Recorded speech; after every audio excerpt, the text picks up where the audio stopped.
Alright, so I was recommended this book, Ray Bradbury, A Medicine for Melancholy, which is a pretty sweet title. The cover is hideous. It makes me not want to read it.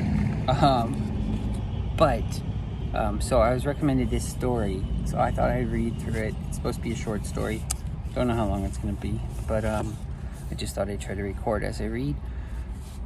So I've never read it before, so here we go. Crossing the the story is called The Town Where No One Where No One Got Off. Crossing the continental United States by night, by day, on the train, you flash past town after wilderness, town where nobody ever gets off, or rather, no person who doesn't belong, no person who hasn't roots in these country graveyards ever bothers to visit their lonely stations or attend their lonely views. I spoke of this to a fellow passenger, another salesman like myself, on the Chicago-Los Angeles train as we crossed over Iowa. True, he said, people get off in Chicago. Everyone gets off there. People get off in New York, get off in Boston, get off in LA. People who don't live there go there to see it and come back to tell. But what tourist ever just got off at Fox Hill, Nebraska, to look at it? You? Me? No. I don't know anyone. Got no business there. It's no health resort, so why bother? Wouldn't it be a fascinating change, I said, some year to plan a really different vacation? Pick some village lost on the plains where you don't know a soul and go there for the hell of it. You'd be bored stiff. I'm not bored thinking of it. I peered out the window. What's the next town coming up on this line? Rampart Junction. I smiled. Sounds good. I might get off there. You're a liar and a fool. What do you want? Adventure? Romance? Go ahead. Jump off the train. 10 seconds later, you'll call yourself an idiot, grab a taxi, and race us to the next town. Maybe. Sorry. I watched the telephone poles flick by, flick by, flick by. Far ahead, I could see the first faint outlines of a town. But I don't think so, I heard myself say. The salesman across from me looked faintly surprised, for slowly, very slowly, I was rising to stand. I reached for my hat. I saw my hand fumble for my own suitcase. I surprised myself. Hold on, said the salesman. What are you doing? The train rounded a curve suddenly. I swayed. Far ahead, I saw one church spire, a deep forest, a field of summer wheat. It looks like I'm getting off the train, I said. Sit down, he said. No, I said. There's something about that town up ahead. I've got to go see it. I've got the time. I don't have to be in LA, really, until next Monday. If I don't get off the train now, I'll always wonder what I missed, what I let slip by when I had the chance to see it. We were just talking. There's nothing there. You're wrong, I said. There is. I put my hat on my head and lifted the suitcase in my hand. By God, said the salesman, I think you're really going to do it. My heart beat quickly. My face was flushed. The train whistled. The train rushed down the track. The town was near. Wish me luck, I said. Luck, he cried. I ran for the porter, yelling. There was an ancient flake-painted chair tilted back against the station platform wall. In this chair, completely relaxed, so he sank into his clothes, was a man of some 70 years whose timbers looked as if he'd been nailed there since the station was built. The sun had burned his face dark and tracked his cheek with lizard folds and stitches that held his eyes in a perpetual squint. His hair smoked ash white in the summer wind. His blue shirt, open at the neck to show white clock springs, was bleached like was bleached like the staring late afternoon sky. His shoes were blistered as if he had held them uncaring in the mouth of a stove, motionless forever. His shadow under him was stenciled a permanent black. As I stepped down, the old man's eyes flicked every door on the train and stopped, surprised, at me. I thought he might wave, but there was only a sudden coloring of his secret eyes, a chemical change that was recognition. Yet he had not twitched so much as his mouth, an eyelid, a finger. An invisible bulk had shifted inside of him. The moving train gave me an excuse to follow it with my eyes. There was no one else on the platform. No autos waited by the cobwebbed, nailed-shut office. I alone had departed the iron thunder to set foot on the choppy waves of platform lumber. The train whistled over the hill. Fool, I thought. My fellow passenger had been right. I would panic at the boredom I already sensed in this place. All right, I thought. Fool, yes, but run, no. I walked my suitcase down the platform, not looking at the old man. As I passed, I heard his thin bulk shift again, this time so I could hear it. His feet were coming down to touch and tap the mushy boards. I kept walking. Afternoon, a voice said faintly.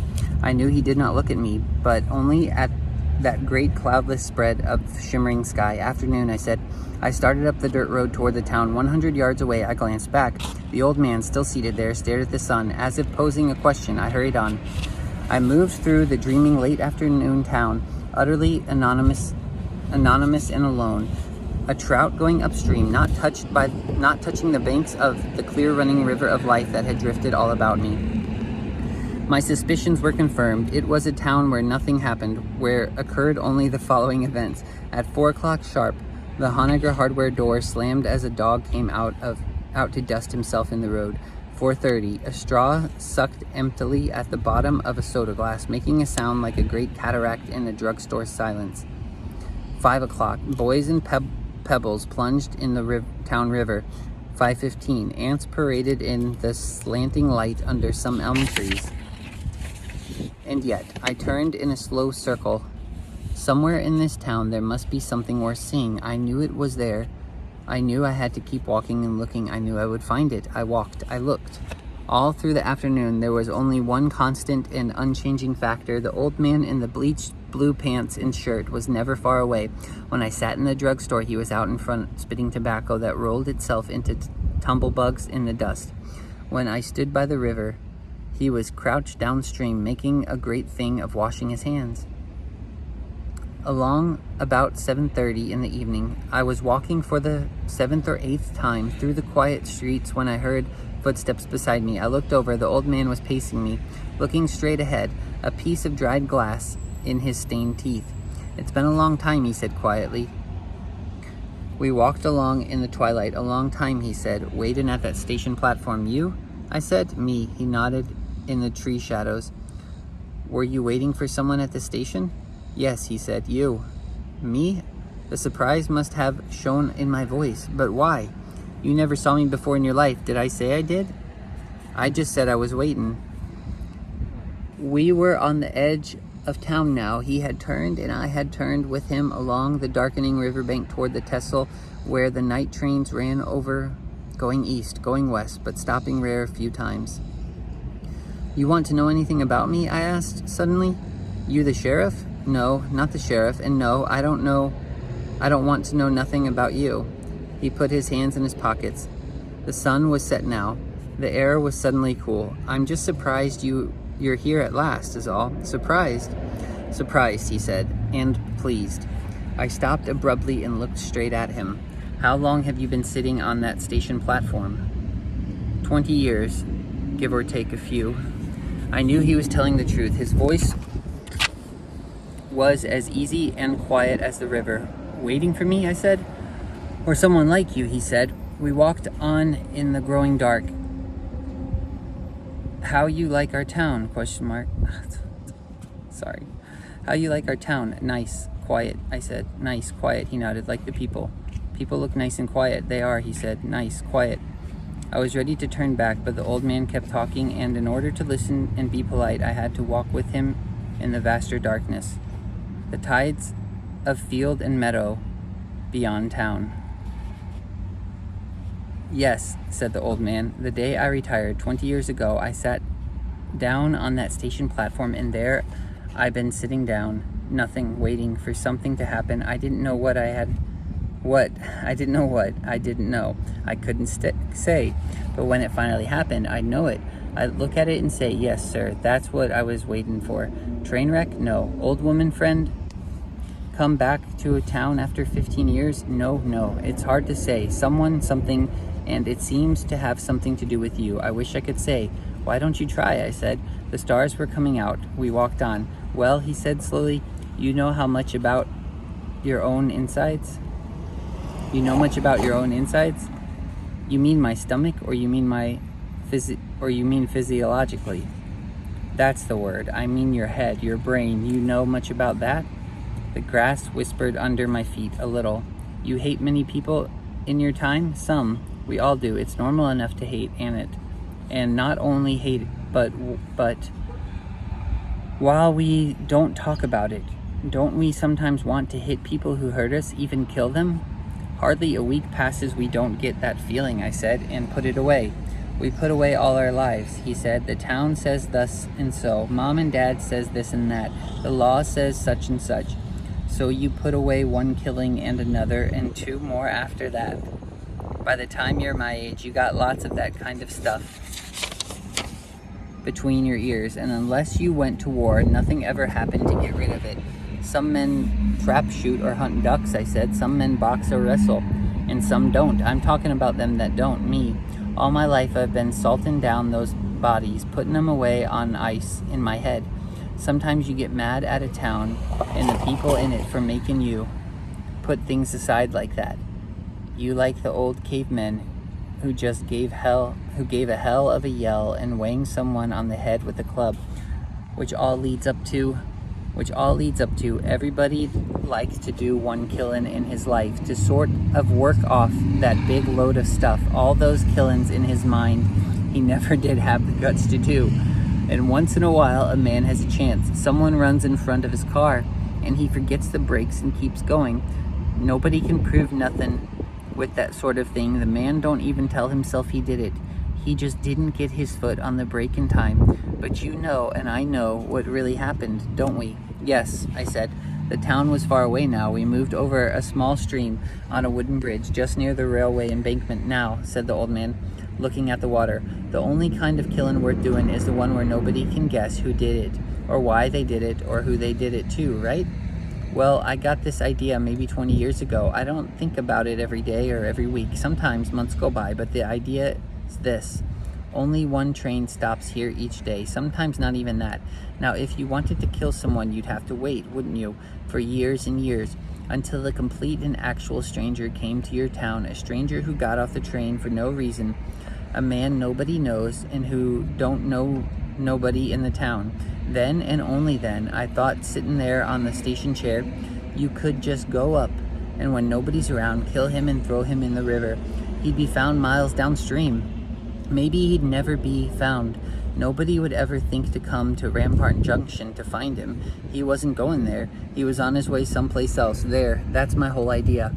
And I'd know that man the minute he got off the train, know him just as clear. I had stopped walking. It was dark. The moon would not be up for an hour, would you? I said. Yes, he said. I saw the motion of his head looking at the stars. Well, I've talked enough. He sidled close and touched my elbow. His hand was feverish, as if it had held it to a stove before touching me. His other hand, his right hand, was hidden, tight and bunched in his pocket.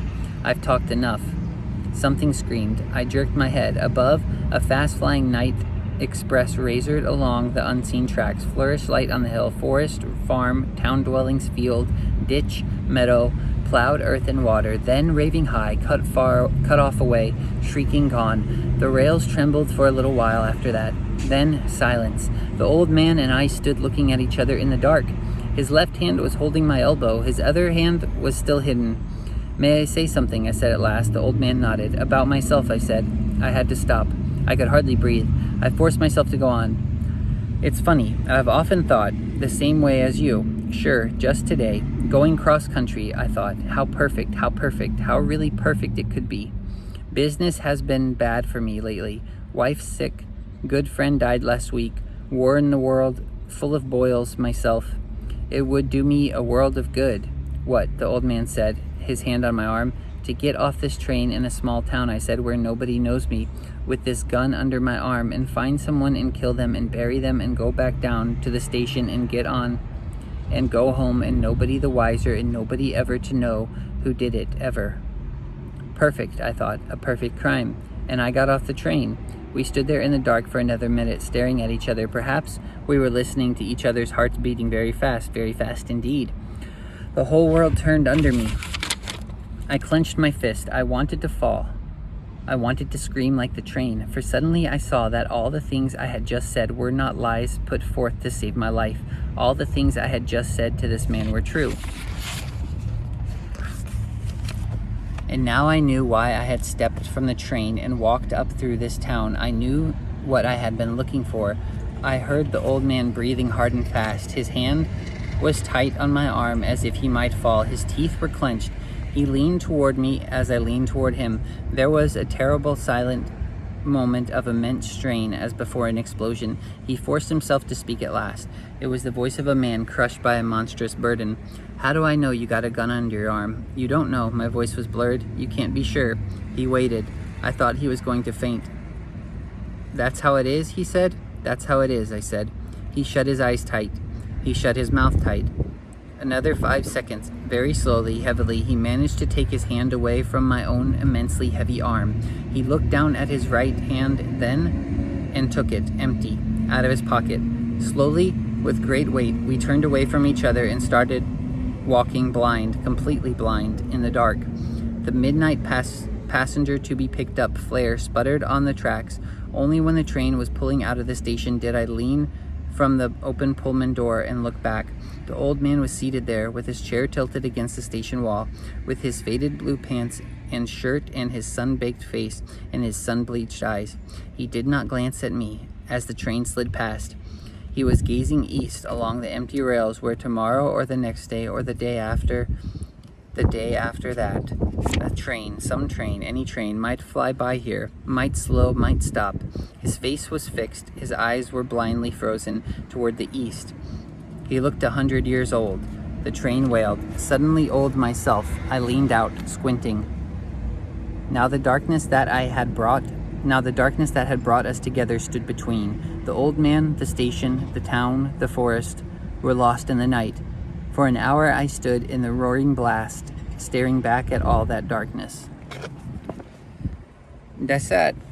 That's the story.